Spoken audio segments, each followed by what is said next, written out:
On Wednesday, I addressed a joint session of Congress and the American people about why we need health insurance reform and what it will take to do it. Since then, I've continued to hear from many Americans across the country about why this is so urgent and important. I've heard from Americans who can't get health coverage, men and women who worry that one accident or illness could drive them into bankruptcy. And I've heard from Americans with insurance who thought that the uninsured always referred to someone else. But between skyrocketing costs and insurance company practices, they're beginning to worry that they could find themselves uninsured too. It's an anxiety that's keeping more and more Americans awake at night. Over the last 12 months, nearly 6 million more Americans lost their health coverage. That's 17,000 men and women every single day. We're not just talking about Americans in poverty either. We're talking about middle-class Americans. In other words, it can happen to anyone.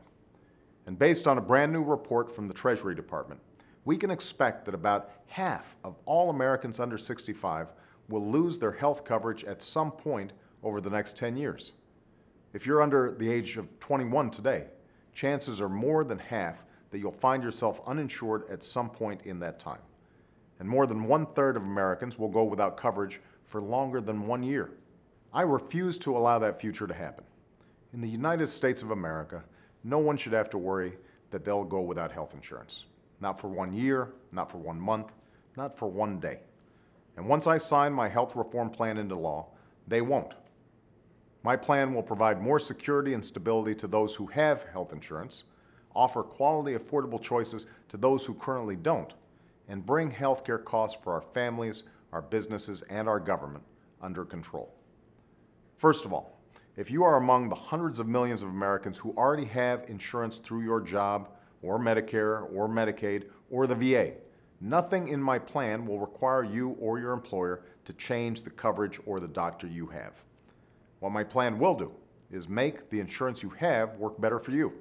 We'll make it illegal for insurance companies to deny you coverage because of a pre-existing condition, or drop your coverage when you get sick, or water it down when you need it the most.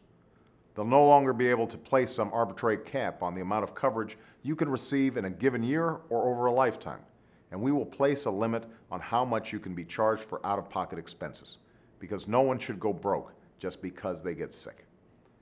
Second, if you're one of the more than 30 million Americans who can't get coverage, you'll finally have quality, affordable choices. If you lose your job, change your job, or start your own business, you will be able to get coverage. And as I've said over and over again, I will not sign a plan that adds 1 dime to our deficits, period. This plan will be paid for. The middle class will realize greater security, not higher taxes. And if we can successfully slow the growth of healthcare costs by just 0.1% each year, it will actually reduce the deficit by $4 trillion over the long term. Affordable, quality care within the reach of tens of millions of Americans who don't have it today. Stability and security for the hundreds of millions who do. That's the reform we seek. We have had a long and important debate, but now's the time for action.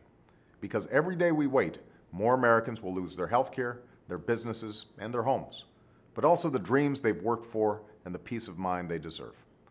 They are why we have to succeed. So if you're willing to put country before party and the interests of our children above our own, if you refuse to settle for a politics where scoring points is more important than solving problems, and if you believe, as I do, that America can still come together to do great things, then join us. Give us your help, and we will finally get health insurance reform done this year.